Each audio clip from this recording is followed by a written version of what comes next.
కీర్తన గ్రంథం 14వ అధ్యాయంలో ఏమని మాట్లాడుతున్నాడో చూడండి. 2వ వచనం నుండి, వివేకము కలిగి దేవుణ్ణి ఎతుకువారు కలరేమో అని నరులను పరిశీలించెను. వారందరూ దారి తొలగి బొత్తిగా చెడి ఉన్నారు, మేలు చేయవారు ఎవ్వరును లేరు. ఎందుకు?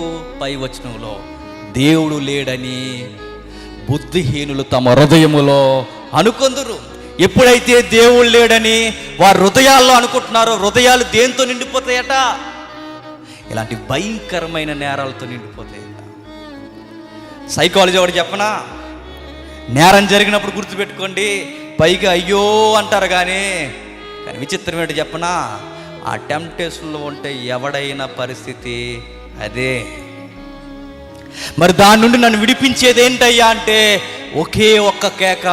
ఈ హృదయం నుంచి ఒక కేక నీ గుండెల్లోంచి తన్నుకుంటూ రావాలి, మెస్సయ్యా మమ్మల్ని కాపాడవయ్యా అని. ఆయన తప్ప ఈ హృదయాన్ని మార్చేవాడు ఈ భూమి మీద, ఈ విశ్వంలో ఎవ్వరు లేరు.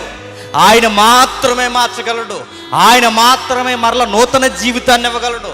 ఆయన మాత్రమే జారులను, వ్యభిచారులను, దొంగలను, తిరుగుబోతులను, నపుంసకులను కూడా మార్చింది ఎవరయ్యా అంటే ఆయనే. ఆయన మాత్రమే నిలబెట్టగలడు. ఆయన మాత్రమే జీవితాన్ని ఉద్ధరించగలడు. ఆయన లేని జీవితాన్ని ప్రపంచంలో మనం చూడడం అసాధ్యం. మాసిపోయిన బట్టకు మరలా కుట్లేసినట్టే ఉంటుంది.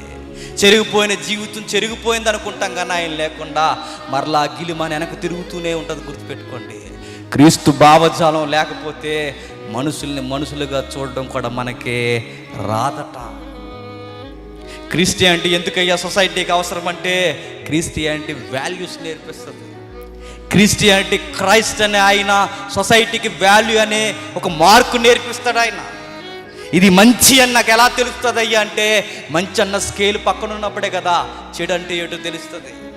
మైనస్ అంటే ఏంటో తెలియాలంటే పక్కన ప్లస్ ఉండాలిగా. ఆనెస్ట్ అంటే ఏంటో మనకు కనబడితేనే నాశనం ఏంటో మనకు అర్థమవుతుంది. దేవుడు అనే యేసుక్రీస్తు అనే ఆ నిలువు గీత లేకపోతే మన జీవితాలు ఎంత వంకరగా ఉన్నాయో మనకి అర్థమవుతుంది. గుర్తుపెట్టుకోండి. అందుకే యేసుక్రీస్తు ప్రతి జీవితంలో ఉండాలి. ఆ నిలువైన గీత, ఆ స్ట్రైట్ లైన్ ప్రతి ఒక్కరి జీవితంలో ఉంటే మన జీవితాలు ఎంత వంకరగా ఉన్నాయో మనకు అర్థమవుతుంది. అందుకే యేసుక్రీస్తు దగ్గర రండి. దేవుడిస్తున్న మేల్కొలుపు ఆయన కుమారుని ముద్దు పెట్టుకోండి, ఆయన స్వీకరించండి, ఆయన రక్షణ భాగ్యంలోకి రండి, ఆయన నత్తుకొని బతకండి. ఆజ్ఞలు అనుసరించిన పాపం చేస్తామేమో కానీ ఆయన మాదిరి అనుసరిస్తే మనం పాపం చేయలేము.